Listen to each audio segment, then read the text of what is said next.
Hey y'all, welcome back to my channel. I said hey. Hey. Welcome back to my channel. Those claps were so weak. They were.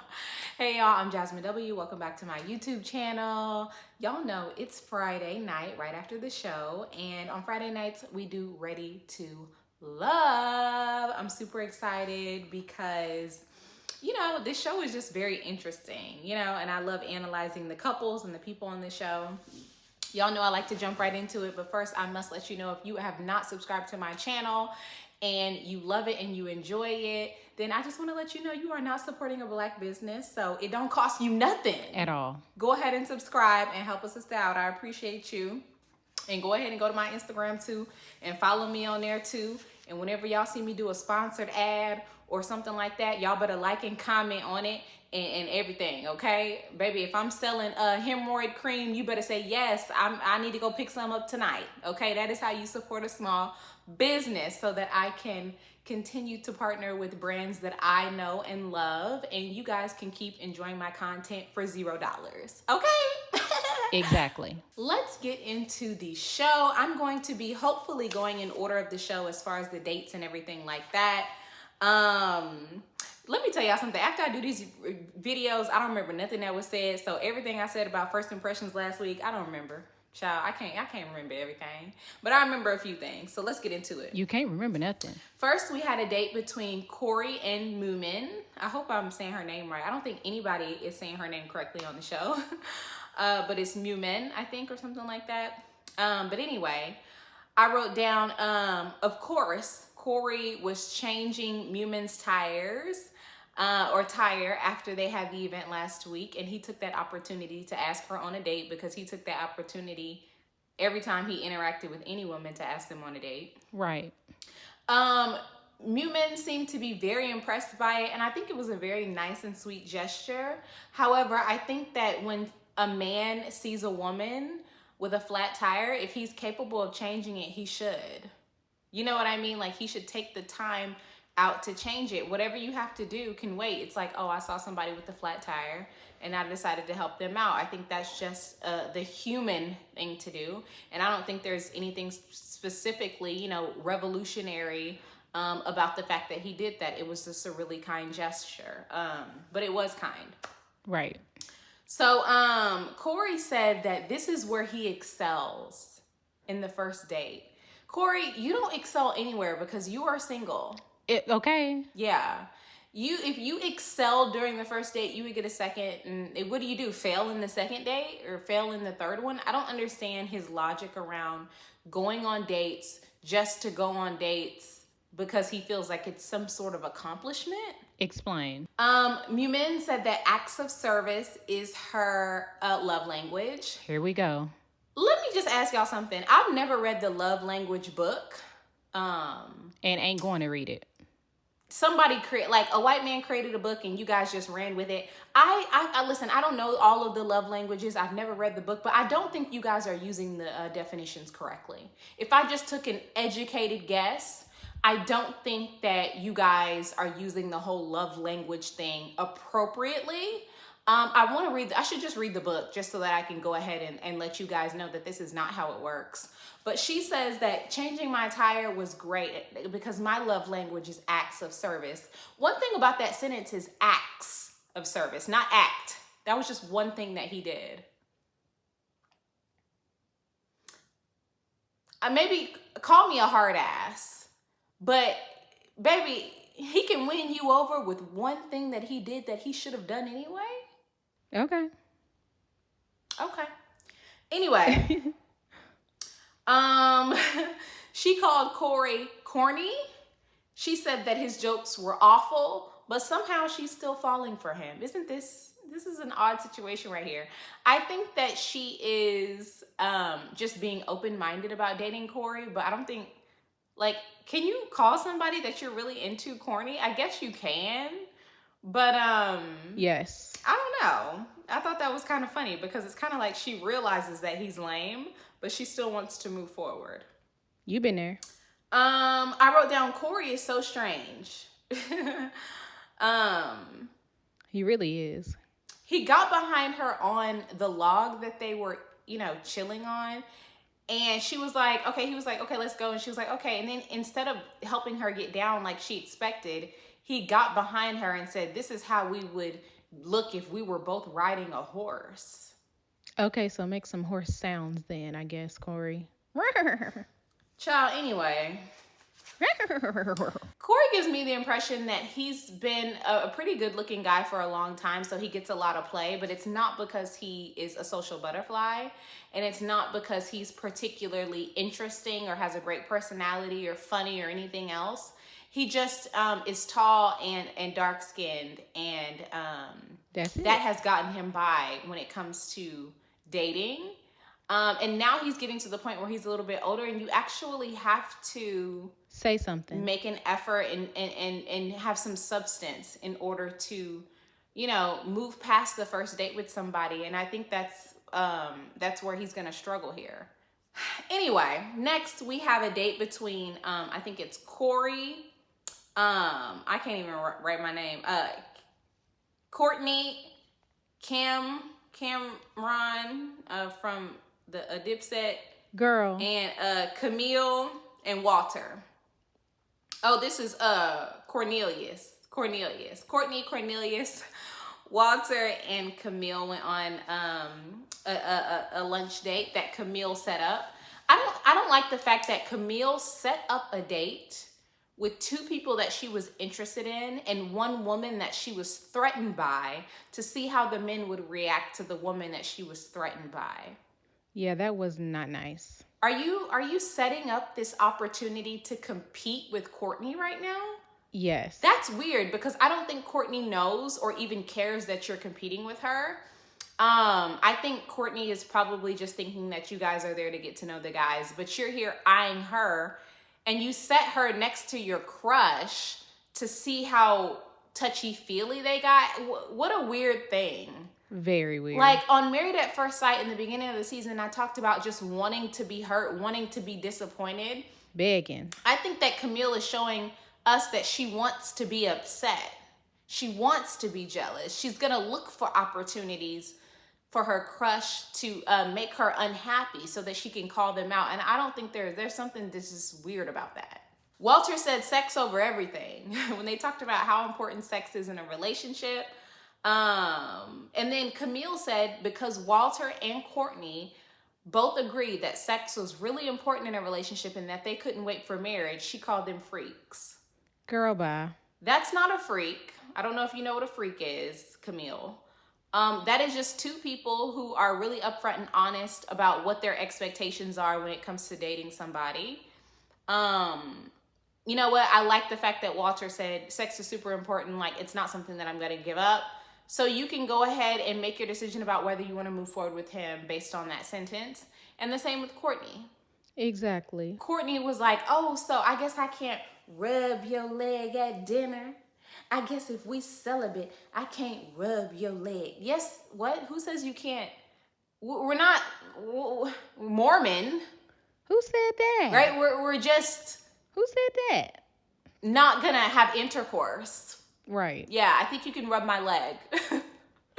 Like, y'all are too much. Maybe it was just an opportunity for her to rub Cornelius's leg, I guess. But and it was. Anyway, I wrote down, Camille can't stop touching her head. She literally had her hand glued to her head the entire time, from the point that Walter got there to when, you know, he sat down, she didn't get up, she had her hand on her head. I thought she had gorilla glued her hand to her head, because she literally had it on her head the whole time. Baby, if you're sew-in, if you don't trust your sew-in, baby, wear a cute scarf, wear a hat.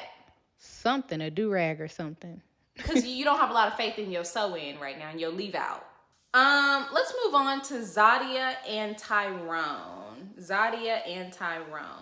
Okay. Zadia has a great figure. She also has a beautiful smile and a beautiful face.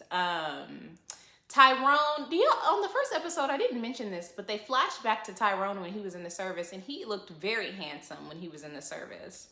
But now his eyes do give me stressed out, like he's been through some things, and he has. We learned that on this date. Tyrone said that when Zadia walked up, he was trying not to cheese. I think that we have put a lot of pressure on men in our community not to be corny. And I don't, if I walked up to, somebody on a date and they were really smiling really hard, I would be happy because I'm like, oh, they're like super into me or super like excited about this date. I would Right. actually find that kind of cute. You don't have to be so serious all the time because you're afraid of being corny and being cool. And, yeah, I guess that's what I'll say about Tyrone in the beginning of the date. Tyrone let Zadia know that he's been battling with anxiety, PTSD. He's been in the hospital. And he climbs a hill every morning to help him with those struggles. What about therapy? Here she go. I know the VA provides therapy. They do. I know that for a fact. I have a lot of veterans in my family. Have you thought about going to therapy? Because you climb a hill every morning. I'm not sure if that's quite enough for the level of anxiety and PTSD that you have, Tyrone. I'm no doctor. And you know. But that ain't enough. Anyway. Make it enough. And I wrote down that to me this is a second date conversation. Okay. And I know this is a TV show and we have to move faster and we have to talk about controversial things, I guess. But I just want people to know that some things should not be discussed on the first date. And I think it's trauma. Any mental health struggles, I think can wait to see if we even like each other's personality. And I think that conversations about past relationships can also wait. Which brings me to my next date. Let's move on. Okay, let's go. With Carrington and Aisha. I wrote down Aisha's gorgeous. Very. She's quite a bit older than Carrington. He's 33 and she's 38. Carrington said he loves a polished woman. So a woman that looks like she puts effort into the way that she looks. I appreciate Aisha's, steps that she takes to make sure that she's flawless. I think she's really gorgeous. But the first thing that Aisha said, going back to what I was saying about second date conversations, is tell me about your last relationship. Why? Why? Why do you want to know about somebody I'm not with anymore and didn't work out? Why? You nosy. And how I just don't understand that. Maybe it's because I haven't dated anybody in a while. But how do you have a conversation? I would say, no, let's talk about pizza. Hot dogs. I just don't understand the appeal in talking about that. I really don't. But anyway. Beef or pork? Carrington, then I guess it was a good question for this date because Carrington said, I have never been in a relationship. I've never cheated because I've never had a girlfriend. And that's just a tactic that he's used to date whoever he wants, which guess what? I don't have a problem with. At all. I think that Carrington's strategy of not being in a committed relationship so that he can date whoever he wants is the best strategy. He said that he's honest and upfront with the women that he dates. He's probably wasn't looking for anything serious, but he damn sure wasn't their boyfriend. So I like that strategy. If you're looking for something more serious, he's not the person for you because he's upfront about it. I don't have a problem with that strategy. I have a problem with people who get in long-term relationships and are not serious about them. But Carrington wasn't doing that. And want to be single. It's funny because they said that Carrington is like a CEO, marketing CEO. I told y'all that he was a party promoter. And he said that on this episode, he is an event planner. Same thing. He's a party promoter. Exactly. And I wrote down he's a commitment phobe, which is fine. For him. You don't have to be in a commitment. You don't have to be in a committed thing. But that's not obviously what Aisha is looking for. I wrote down, I love the fact that everybody at Aisha's house is in therapy, which is something I say all the time on my channel. I'm currently in therapy myself. It has helped me a lot. It's helped a lot of people that I know. And so I'm always going to advocate for it on my channel, especially for our community. Because, I can say it a million times here on my channel and y'all will still be like, I ain't going. Anyway, let's move on to Zadia, Dante, Tisha, Shiloh, and Naeem's date that they had over cocktails. I wrote down Tisha is gorgeous, but something is off with her. I don't know what it is. I think as the episode goes on, we see her on a final date with Corey later on. I think that Tisha is, I don't know, maybe my parents are older. My siblings are much older than me. So I had to mature very quickly. And that's why I am the way that I am. I don't think Tisha is very mature. And I also think that that relates to the fact that Assess. her ability to pick up bullshit is not there. I just think she's a bit immature, is what I think. She's gorgeous though. One thing that Shiloh said that I don't like, and this is interesting because she's a relationship Counselor, specialist. life coach or something like that, like an intimacy coach. But I think it's the wrong move to lead with sex when you meet someone or a group of men, particularly in this setting. She says, I'm a very sexual person. I'm very sensual. And then she goes on to talk about things that I would consider to be romantic.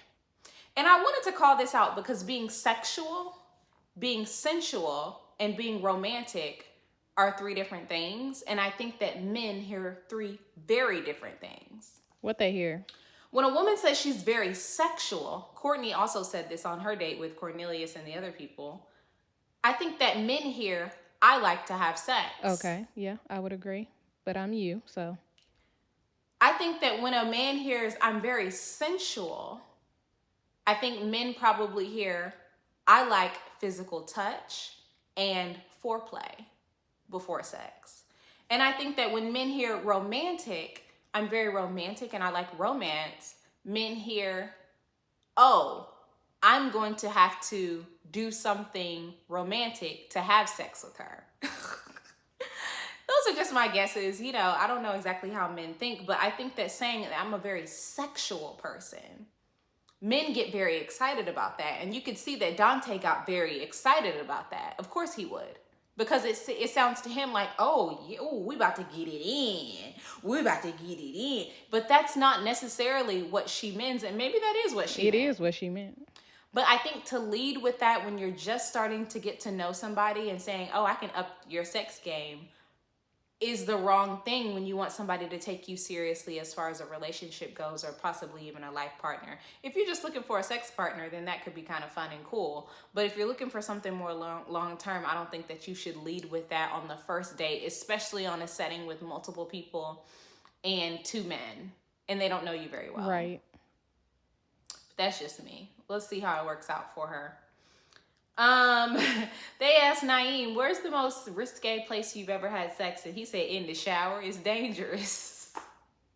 It's dangerous, and it's actually quite unrealistic and difficult, actually. But, you know, that's just me. I wrote down Naeem seems like the type of person who puts in minimal effort.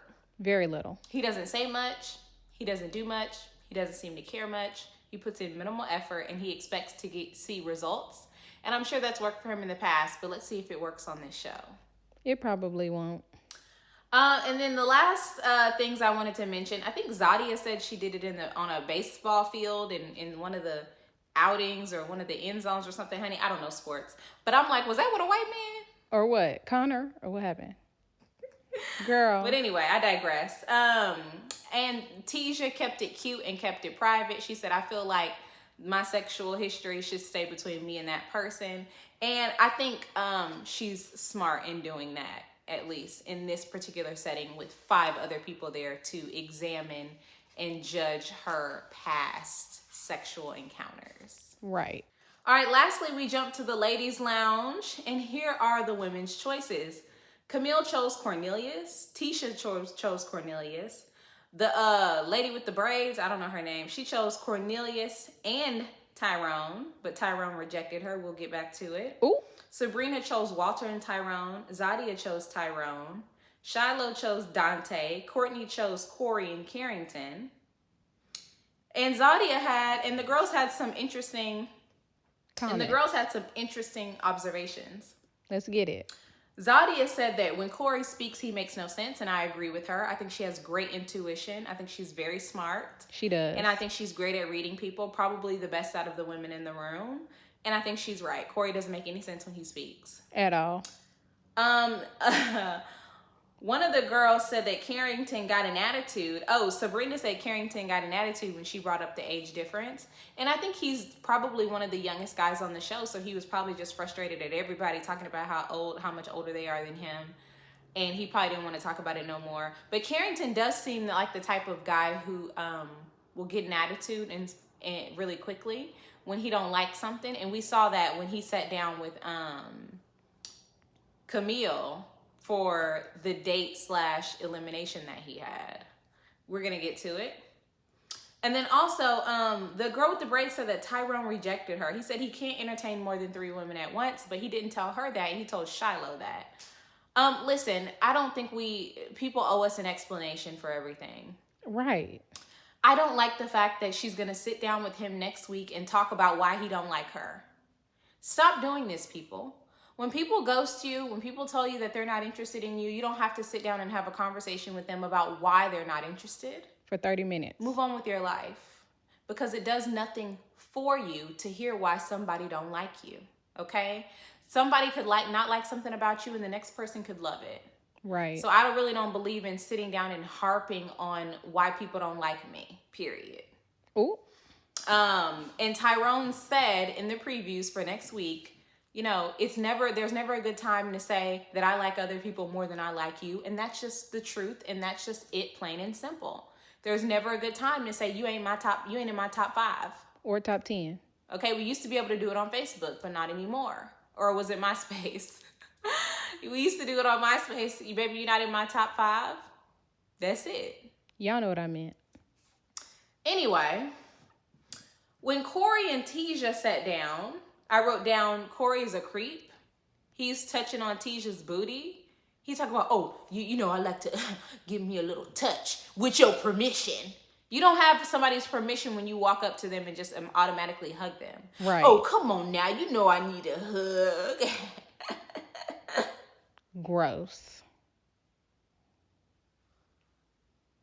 Anyway, Corey wants a second date. He's talking about, so do I get a second date? After he wasn't eliminated. And Tisha was like, yeah, you can get a second date. I don't know why. No clue why she agreed to that. But I guess we're going to continue to see Corey be a creep for at least 1 or 2 more episodes. Yeah. Because he's entertaining. More entertaining than the other guys. So they're going to keep him on as long as they can. Right. Little greasy self. Anyway, I don't like him. I don't like him one bit. I think that he is so busy being fake. We're never going to see who Corey really is on this show, and it's possibly due to insecurity, but he's just so fake. He's not himself on the show. He's a creeper. He's strange. He's awkward, and I'm not interested in watching him.